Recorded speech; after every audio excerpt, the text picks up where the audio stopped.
Magsiawit kayo sa Panginoon ng isang bagong awitin. Magsiawit kayo sa Panginoon, buong sandaigdigan.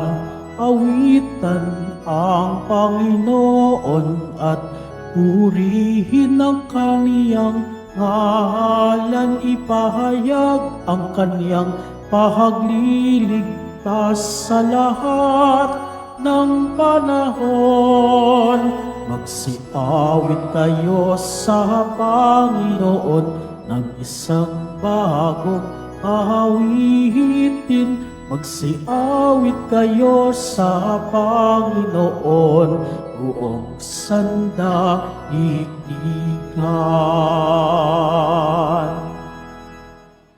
Sa ngalan ng Ama at ng Anak at ng Espiritu Santo, Amen. ang pagpapala ng ating Panginoong Hesukristo, ang pag-ibig ng Diyos Ama, at ang pakikipagkaisa ng Espiritu Santo, naway sumainyong lahat.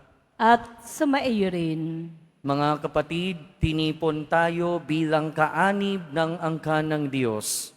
Kaya dumulog tayo sa mawaing Panginoon na nagpapatawad ng lubos.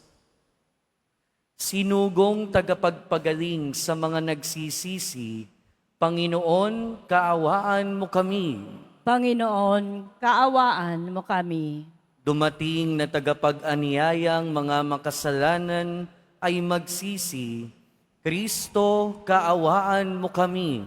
Kristo, kaawaan mo kami. Nakaluklok ka sa kanan ng Diyos Ama para ipamagitan kami. Panginoon, kaawaan mo kami. Panginoon, kaawaan mo kami. Kaawaan tayo ng makapangyarihang Diyos, patawarin tayo sa ating mga kasalanan at patnubayan tayo sa buhay na walang hanggan. Amen. Manalangin tayo. Ama naming makapangyarihan, dinggin mo kaming dumadalangin kaisa ni San Blas na iyong martir, upang ang kapayapaan at pagkakasundo ay makamtan namin araw-araw, at sa iyong paglingap, sumapit nawa kami sa walang maliw na buhay, sa pamamagitan ni Hesukristo, kasama ng Espiritu Santo, magpasawalang hanggan. Amen. Magsiupo muna po tayong lahat. Pagbasa mula sa sulat sa mga Hebreo. Mga kapatid, magpapatuloy pa ba ako? Kulang ang panahon para isalaysay ko ang tungkol kina Gideon, Barak, Samson, Hepte, David, Samuel, at sa mga propeta. Dahil sa pananalig nila sa Diyos, nakalupig sila ng mga kaharian, gumawa ng matuwid, at nagkamit ng mga ipinangako ng Diyos. Nagpatikom sila ng bunganga ng mga leon, pumatay ng nagngangalit na apoy, at naligtas sa tabak. Sila'y mahihina, ngunit binigyan ng lakas upang maging magiting sa digmaan. Ano pat napaurong ang hukbo ng dayuhan. Dahil sa pananalig sa Diyos, ibinalik sa mga babae ang kanilang mga patay matapos buhaying muli. May mga tumangging palayain sapagkat pinili nila ang mamatay sa pahirap upang muling buhayin at magtamo ng mas maraming buhay. Mayroon namang nilibak at hinagupit, at mayroon ding nabilanggong gapos ng tanikala. Sila'y pinagbabato, nilagari ng pahati, pinatay sa tabak. Mga balat ng tupa at kambing ang dinaramit nila. Sila'y mga nagdarahop aping-api at pinagmamalupitan. Hindi marapat sa kanila ang daigdig. Nagpagala-gala sila sa mga ilang at kabundukan. Nagtago sila sa lungga at mga yungib sa lupa. At dahil sa kanilang pananalig sa Diyos, isang kasaysayang di malilimot kailanman ang kanilang iniwan. Ngunit ang pangako ng Diyos ay hindi natupad sa kanilang kapanahunan, sapagkat may lalong mabuting panukala ang Diyos para sa atin. Ang tayo'y makasama nila kapag tinupad na niya ang kaniyang pangako. Ang salita ng Diyos. Salamat sa Diyos. Magpakatatag ang tanang may tiwala sa may kapal. Magpakatatag ang tanang may tiwala sa may kapal. Poon ang pagpapala mo'y iyong ilaan sa mga anak mong may takot na taglay. Kagilagilalas malasin ninuman ang pagkalinga mo sa mga hinirang na nangagtiwala sa iyong pagmamahal. Magpakatatag ang tanang may tiwala sa may kapal. Iyong kinalinga at iningatan mo laban sa adhika ng masamang tao. Dinala sa ligtas na dakong kublihan upang di hamakin ng mga kaaway. Magpakatatag ang tanang may tiwala sa may kapal. Purihin ang poon sa kaniyang pag-ibig na dulot sa akin nang ako'y magipit. Magpakatatag ang tanang may tiwala sa may kapal. Ako ay natakot, labis na nangamba, sa pag-aakalang itinakwil mo na. Ngunit dininig mo yaong aking taghoy, nang ako'y humingi sa'yo ng tulong. Magpakatatag ang tanang may tiwala sa may kapal. Mahalin ang poon ng mga hinirang, ng lahat ng tapat na mga nilalang. Ang tapat sa kanya ay iniingatan, ngunit ang palaloy pinarurusahan. Magpakatatag ang tanang may tiwala sa may kapal. Magsitayo na po tayong lahat.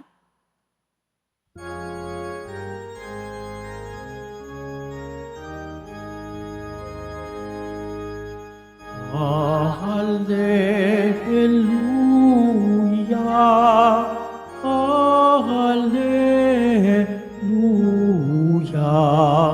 Hallelujah,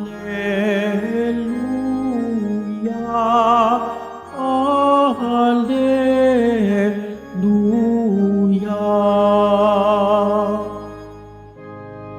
Narito at dumating na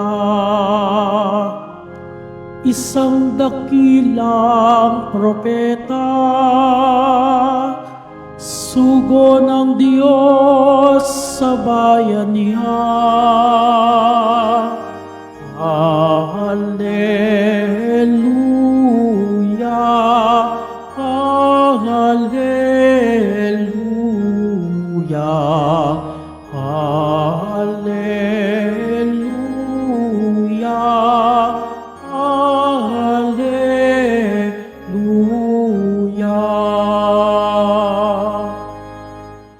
Sumainyo ang Panginoon. Ang mabuting balita ng Panginoon ayon kay San Marcos. Papuri sa iyo, Panginoon. Noong panahong iyon, dumating sina Jesus at ang mga alagad sa ibayong lawa, sa lupain ng mga Gesareno. Pagkababa ni Jesus sa bangka, siya'y sinalubong ng isang lalaking galing sa libingan. Ang lalaking ito'y inaalihan ng masamang espiritu at sa libingan naninirahan. Hindi siya maigapos ng matagal, kahit tanikala ang gamitin. Malimit siyang ipangaw at gapusi ng tanikala, ngunit pinaglalagot niya iyon at pinagbabali-bali ang pangaw. Talagang walang makasupil sa kanya. Araw-gabi nagsisisigaw siya sa libingan at sa kaburulan, at sinusugatan ng bato ang kanyang sarili. Malayo pa'y natanawanan niya si Jesus.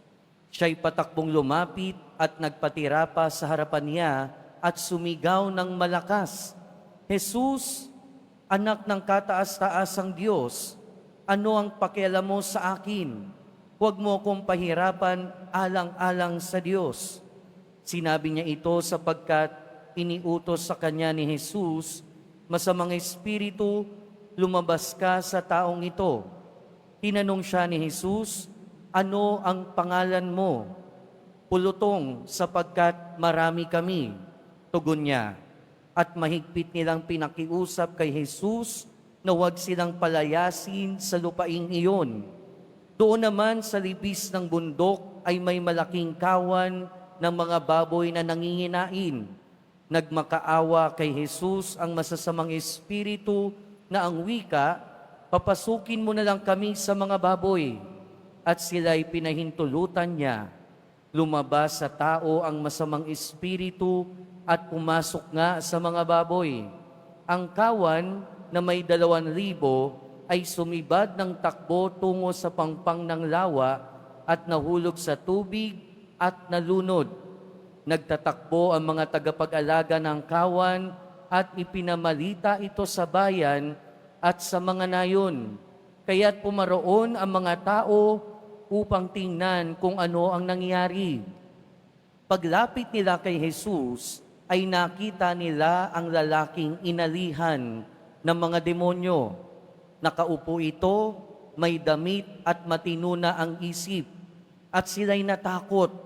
Isinalaysay sa kanila ng mga nakakita ang nangyari sa inalihan ng mga demonyo at ang sinapit ng mga baboy. Kaya't ipinamanhik nila kay Jesus na umalis sa kanilang lupain. Nang sumasakay na si Jesus sa bangka, nakiusap ang inalihan ng mga demonyo na isama siya. Ngunit hindi pumayag si Jesus. Sa halip, sinabi niya, "Umuwi ka at sabihin mo sa iyong mga kasambahay ang lahat ng ginawa sa iyo ng Panginoon at kung paanong nahabag siya sa iyo." Umalis ang taong iyon at ipinamalita sa Decapolis ang ginawa sa kanya ni Jesus at nanggilalas ang lahat ng nakarinig niyon. Mga kapatid, ang mabuting balita ng Panginoon. Pinupuri ka namin, Panginoong Heso Kristo. Magsiupo muna po tayong lahat. Magandang umaga po sa inyong lahat. Ngayon, ginugunita natin si San Blas. Si San Blas ay namuhay mga 1,700 years ago. At siya ay naging obispo ng isang lugar sa Armenia at siya ay isang tagapagpagaling. At kahit anong sakit, napapagaling niya, even yung mga hayop. Pero noong mga panahon na yon, inuusig yung mga Kristiyano, kaya isa din siya dun sa mga ikinulong. Pero nung papunta siya ng kulungan, ayon sa isang kwento, meron siyang nakasalubong na nanay na merong dalang anak. At yung anak na yon, natinik ng isda sa lalamunan. At nung pinagdasal ni San Blas yung batang ito, natanggal yung tinik sa lalamunan. Kaya nga si San Blas, yung patron ng mga may sakit, lalo na sa mga may sakit sa lalamunan. Kaya kung meron kayong sakit sa lalamunan, hingin nyo ang panalangin ni San Blas. Pero anyway, si San Blas, dahil nga sa pag-uusig, isa rin siya sa mga pinatay at namartir nung panahon na yon. Pero si San Blas, galing siya sa isang mayamang pamilya at maimpluwensya. Pero pinakita niya na wala siyang takot. sa harap ng pag-uusig, sa harap ng kahirapan, na sundin ng ating Panginoong Hesukristo nung panahon na yon, hindi siya natakot. Hindi siya natakot na sundin at sundan ang ating Panginoong Hesukristo kahit pang ibig sabihin nun ay pahirapan siya at patayin. Minsan kasi sa buhay natin, yung takot yung pumipigil sa atin para tuluyang sundan ang ating Panginoon.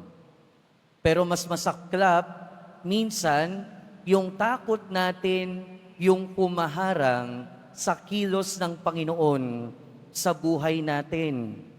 Sa ating unang pagbasa, parang ganun din yung sinasabi, ine-explain dito sa sulat sa mga Hebreo na may mga taong sa ngalan ng pananampalataya hindi natakot na mahirapan at mag-alay ng buhay. Pero dito sa ating ebanghelyo, iba yung nangyari. Dahil natakot yung mga tao sa pagdating ng ating Panginoong Hesukristo. At dahil sa takot nila, imbis na tanggapin ang kilos ng Panginoon, imbis na tanggapin si Hesukristo, anong ginawa nila? Pinalaya siya. Hiniling nila na paalisin siya at huwag nang bumalik pa.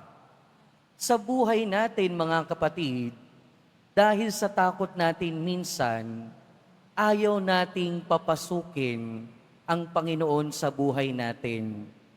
Unang-una kasi minsan ang Panginoon nagdadala ng pagbabago sa ating buhay. At minsan hindi natin namamalayan, ayaw nating baguhin yung ating buhay. Lalo na pag nasanay tayo sa kasalanan. Lalo na pag nasanay tayo sa kasamaan. At lalo na kung meron din tayong pinangahawakan na mga baboy sa buhay natin. Pag sinabi kong baboy, hindi naman yung literal na baboy. Pero sa ating ebanghelyo, maraming baboy, libo-libo, at doon pinapasok yung masamang espiritu, nakita nila tumakbo at nalunod. Pero yung mga baboy na yun ay maaaring source ng kanilang kayamanan. Yung mga baboy na yun ay maaaring source ng kanilang pagkain, maaaring source ng kanilang yaman sa buhay. Hindi lang yung mga taong yun yung merong baboy sa buhay nila. Tayo din, meron tayong mga baboy na pinanghahawakan. Pwedeng kayamanan, pwedeng katanyagan, pwedeng kasalanan. At minsan, pag pumasok ang ating Panginoon sa buhay natin, minsan yung mga baboy na yon ay kailangan nating palayain. Pag pumasok ang Diyos sa buhay natin, may mga baboy tayo na kailangan nating hayaang malunod. Pero minsan, ang mas nananaig ay yung pagmamahal sa baboy kesa sa pagmamahal sa Diyos. Kaya ang nangyayari, imbis na tuluyang magbago yung buhay natin, mas pinipili natin kung ano yung estado natin sa buhay ngayon para lang mapanghawakan yung mga baboy natin. Kaya ang isa sa mga mensahe ng ating pagbasa ngayon at ni San Blas, huwag tayong matakot na sundan ang ating Panginoon. Huwag tayong matakot na sundin ang ating Panginoon. Huwag din tayong matakot na papasukin ng tuluyan sa buhay natin ang kilos ng Diyos. Kahit pa yung ibig sabihin nun, kailangang palayain natin yung mga baboy sa buhay natin. Huwag tayong matakot na palayain at paalisin yung mga baboy at yung masasamang espiritu sa buhay natin. Dahil sa pagpapalaya sa kanila, tuluyan nating maipapapasok sa buhay natin ang ating Panginoon. At pagtuluyan nating napapasok sa buhay natin ang ating Panginoong Hesukristo, tuluyan nating mararanasan ang pagbabago sa piling ng ating Panginoon. Amen. Magsitayo na po ang lahat.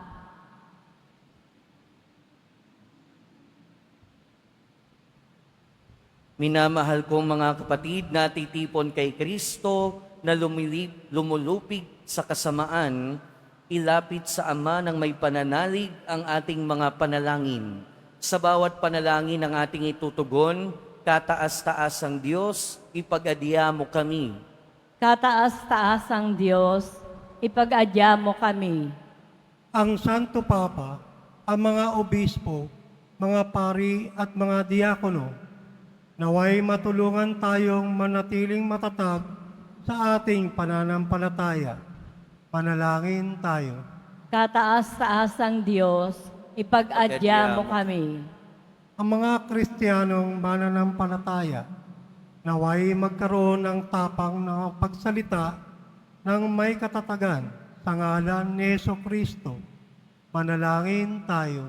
Kataas-taas ang Diyos, ipag-adya mo kami. Ang mga naging manhid na sa pagkakasala, naway hipuin ng Espiritu ng Diyos upang magsisi at magbago sila ng pamumuhay. Manalangin tayo. Kataas-taas ang Diyos, ipag-adya mo kami. Ang mga naghihinanakit dahil sa hirap at pagdurusa, naway maalalayan natin ng walang pag-aalinlangan. Manalangin tayo. Kataas-taas ang Diyos, ipag-adya mo kami. Ang ating mga mahal na yumao, naway makauwi ng matiwasay sa kalipunan ng mga banal kay Kristo. Manalangin tayo. Kataas-taas ang Diyos, ipag-adya mo kami. Sa ilang sandali ng katahimikan, ating ipanalangin ang iba pang mga pangangailangan ng ating pamayanan. Gayon din ang mga intensyon na inialay sa ating misa sa araw na ito. At isama rin natin ang ating mga pansariling kahilingan. Manalangin tayo. Kataas-taas ang Diyos, ipag-adya mo kami. Makalangit na Ama, nagbubunyi kami sa iyong nag-uumapaw na pag-ibig para sa amin. Paghariin mo ang iyong kapangyarihan sa amin at maging kasakasama ka namin sa landasin ng buhay. Hinihiling namin ito sa pamamagitan ni Kristo na aming Panginoon. Amen. Magsiupo muna po ang lahat.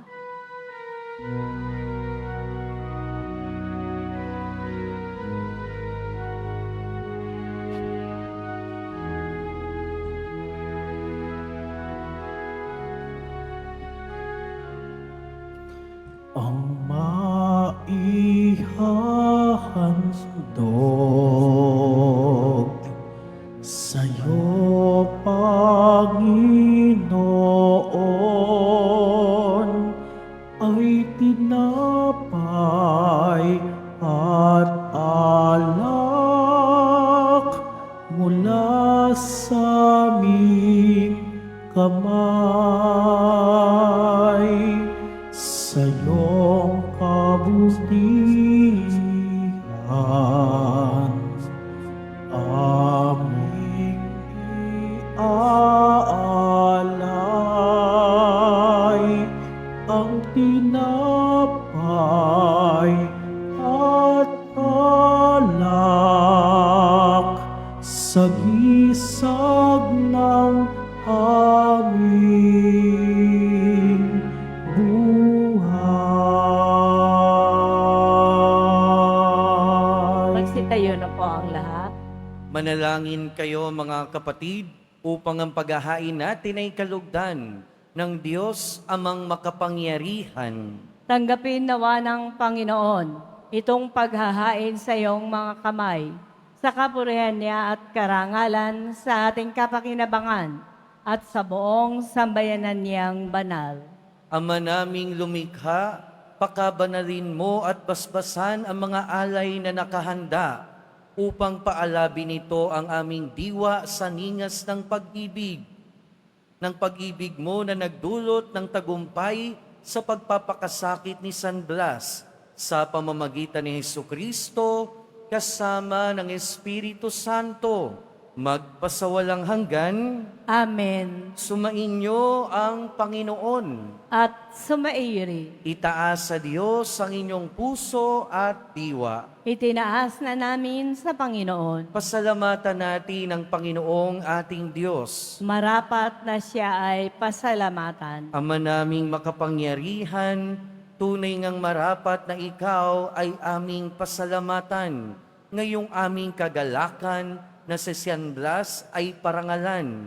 Siya'y kapanalig naming may paninindigan na ikaw ay pahayag kahit siya'y mamatay, sapagkat minarapat mong kanyang matularan ang iyong anak na naghain ng sariling buhay. Tulad ng naganap sa iyong anak, ang dugo ng mga martir ay dumanak, hindi dahil sa katatagang likas, kundi dahil sa iyong bigay na lakas. Kaya kaisa ng mga anghel na nagsisiawit ng papuri sa iyo, nang walang humpay sa kalangitan, kami nagbubunyi sa iyong kadakilaan. Santo, Santo, Santo, Panginoong Diyos ng mga hukbo, napupuno ang langit at lupa ng kadakilaan mo. Hosana sa kaitaasan, pinagpala ang naparirito sa ngalan ng Panginoon. Hosana sa kaitaasan, magsilod po ang lahat. Ama naming banal, ikaw ang bukal ng tanang kabanalan. Kaya't sa pamamagitan ng iyong Espiritu, gawin mong banal ang kaloob na ito upang para sa amin maging katawan at dugo ng aming Panginoong Hesukristo. Bago niya pinagtiis ang kusang loob na maging handog, hinawakan niya ang tinapay, pinasalamatan kaniya, pinaghati-hati niya iyon, iniabot sa kanyang mga alagad at sinabi, "Tanggapin ninyong lahat ito at kanin. Ito ang aking katawan na ihahandog para sa inyo."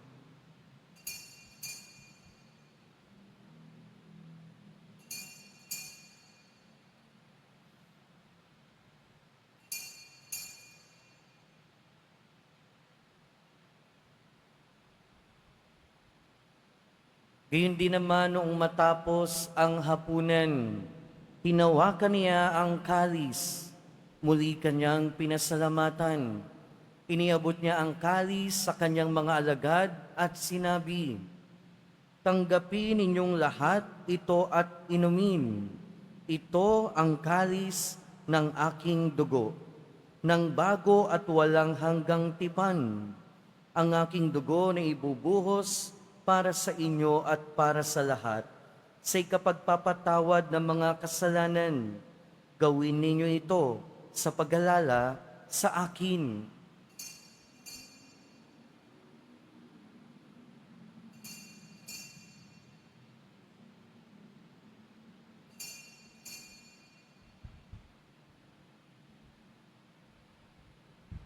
Magsitayo na po ang lahat. Ipagbunyi natin ang misteryo ng pananampalataya. Si Kristo'y namatay, si Kristo'y nabuhay, si Kristo'y babalik sa wakas ng panahon. Ama, ginagawa namin ngayon ang pag-alala sa pagkamatay at muling pagkabuhay ng iyong anak. Kaya tiniaalay namin sa iyo ang tinapay na nagbibigay buhay at ang kalis na nagkakaloob ng kaligtasan. Kami nagpapasalamat dahil kami iyong minarapat na tumayo sa harap mo para maglingkod sa iyo. Isinasamo namin kaming magsasalo-salo sa katawan at dugo ni Kristo ay mabuklod sa pagkakaisa sa pamamagitan ng Espiritu Santo.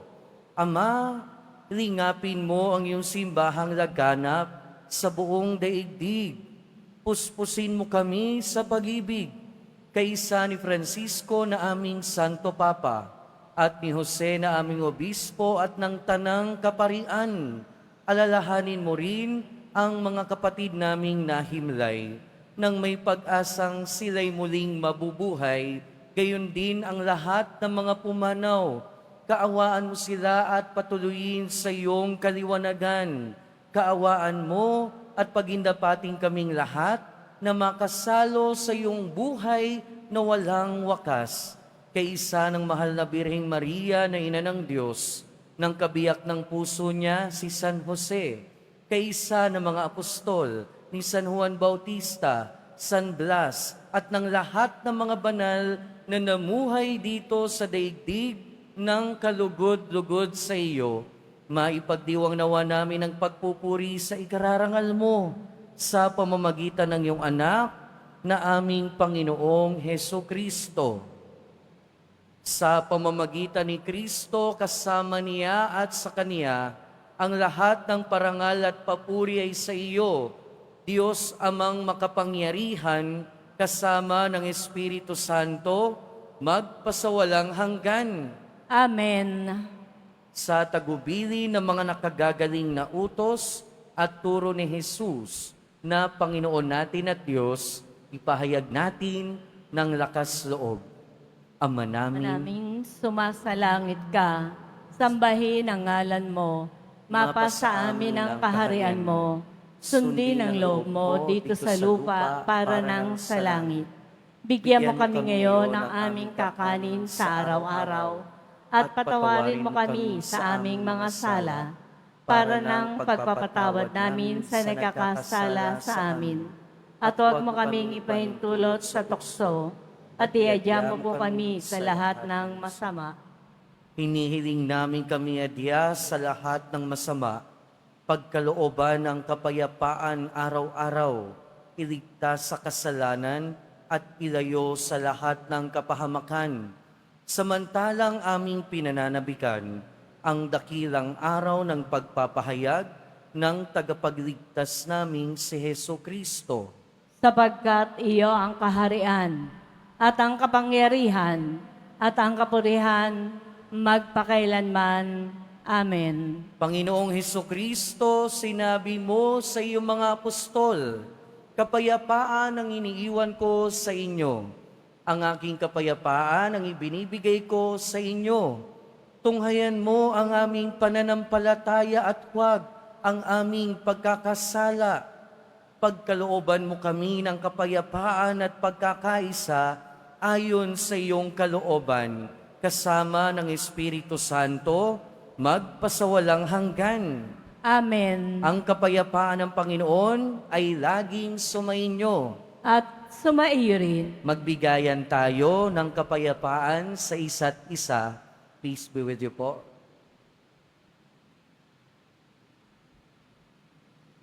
Kordero ng Diyos na nag-aalis ng mga kasalanan ng sanlibutan, maawa ka sa amin. Kordero ng Diyos na nag-aalis ng mga kasalanan ng sanlibutan, maawa ka sa amin.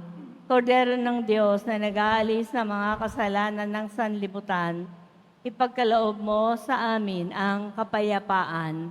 Magsilud po ang lahat. Ito ang kordero ng Diyos. Ito ang nag-aalis ng kasalanan ng sanlibutan. Mapalad ang mga inaanyayahan sa kanyang piging. Panginoon, hindi ako karapat-dapat na magpatuloy sa iyo, ngunit sa isang salita mo lamang ay gagaling na ako.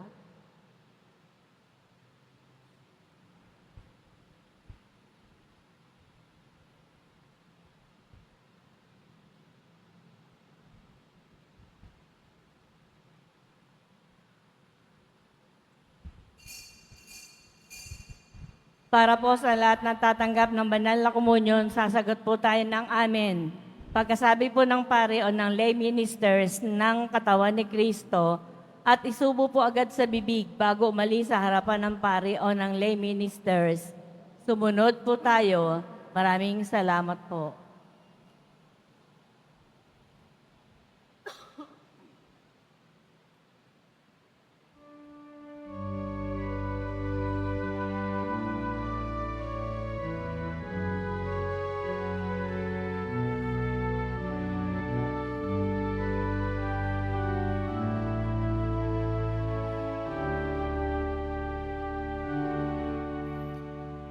gustate et videte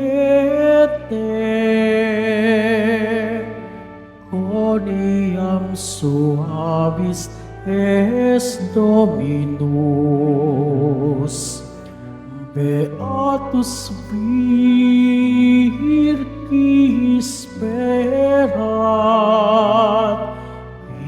sperat in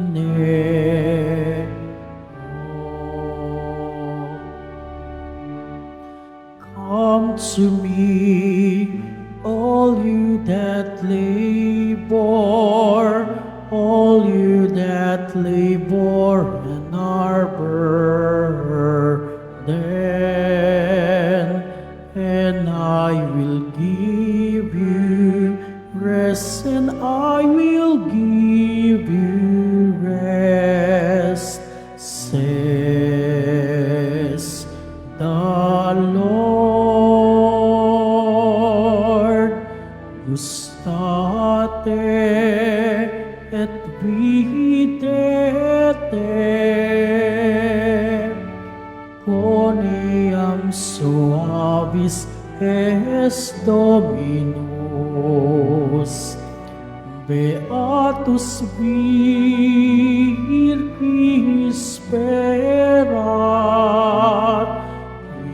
sperat in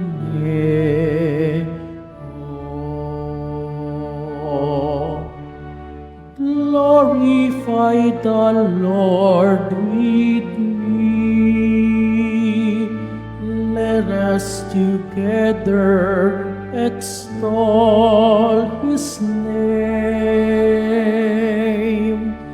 I sought the Lord, and He answered me and delivered me from all my fears. Gustate et videte coniam suavis es Dominus. Beatus virgis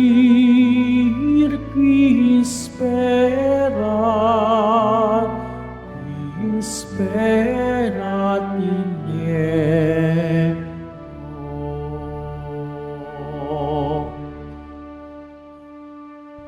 Gustate et videte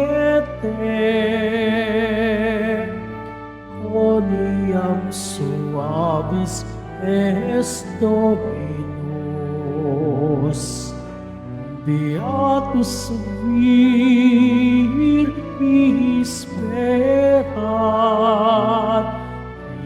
sperat in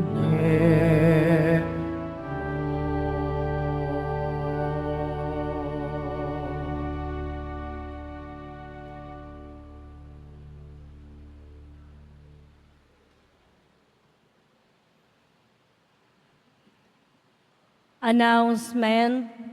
Ang lahat po ay inaanyayahan, lalo na po ang mga may sakit o may karamdaman sa ating Healing Mass and Service sa darating na Pebrero 6, 2025, taong kasalukuyan. Araw po ito ng Huwebes, sa ganap na 6 ng gabi. Makiisa po tayo. Mga kadiboto, mabibili pa rin po sa ating Paris Finance Office ang Nazareno Images, Nazareno Medallion, at ang Nazareno Novena and Prayer Booklet in English or Tagalog. Mga paalala po sa mga nagsisimba. Pagkatapos po ng misa, wiwisikan po ang lahat ng banal na tubig. Pinakikiusapan po lamang ang lahat na manatili lamang muna po sa inyong mga lugar. At tanging sa Quezon Boulevard o sa Plaza San Juan lamang po ang labasan ng lahat. Sumunod po tayo. Maraming salamat po sa inyong pagdalaw at pagsisimba sa Basilica Menor at Pambansang Dambana ni Jesus Nazareno. Magsitayo na po ang lahat. Manalangin tayo. Ama naming mapagmahal, ang tinanggap naming banal na pakikinabang ay makapagdulot nawa sa amin ng katatagan na nagkaloob ng katapatan sa paglilingkod at tagumpay sa pagtitiis ng pagsubok sa iyong martir na si San Blas sa pamamagitan ni Jesucristo kasama ng Espiritu Santo magpasawalang hanggan. Amen. Mga kapatid, ngayong kapistahan ni San Blas, kaugalian na isagawa ang pagbabasbas ng lalamunan at ang panalangin para sa lunas ng kagalingan. Igagawad po natin ngayon ang pangkalahatang tanda ng pagbabasbas. Atin ngayong dasalin ang panalangin ng pagbabasbas. Sa tulong ni San Blas, obispo at martir, iadya nawa kayo ng Diyos sa mga sakit sa lalamunan at sa iba pang mga karamdaman, sa ngalan ng Ama at ng Anak at ng Espiritu Santo. Amen. Sumainyo ang Panginoon. At sumaiyo rin. Mahal na poong Jesus Nazareno, inihayag mo sa pamamagitan ng krus ang walang maliw na pag-ibig ng Diyos sa sangkatauhan. Pakinggan mo ang kahilingan, lalo na para sa mga nangangailangan ng iyong tulong at awa. Makamtanawa namin ang iyong kasagutan na may utang na loob na tinatanaw. Basbasan din po ninyo itong mga imahen at dasalan upang lalo kaming manalangin at magtiwala. Sa pamamagitan ng bendisyon na ito, naway lalo kaming maging mapaglingkod, masunurin at tapat sa iyo na aming maluwalhating Panginoon, magpasawalang hanggan. Amen. At pagpalain kayo na makapangyarihan at mahabaging Diyos, Ama, Anak, at Espiritu Santo. Amen. Humayo kayong taglayang kapayapaan ng Poong Jesus Nazareno. Salamat sa Diyos.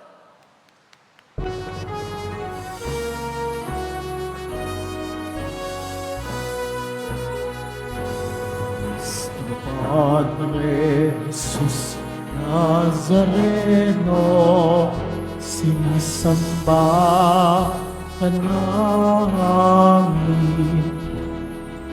Pinipintuho ka na amin.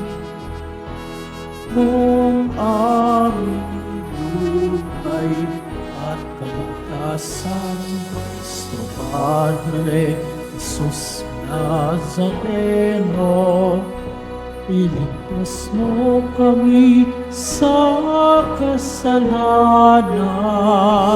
Ang krus mong namatayan ay sabisan ng aming kaligtasan. Nuestro Padre Jesus Nazareno, dinarangal ka namin. Nuestro Padre Jesus Nazareno, niluluwalhati ka namin. Nuestro Padre Jesus Nazareno, dinarangal ka namin.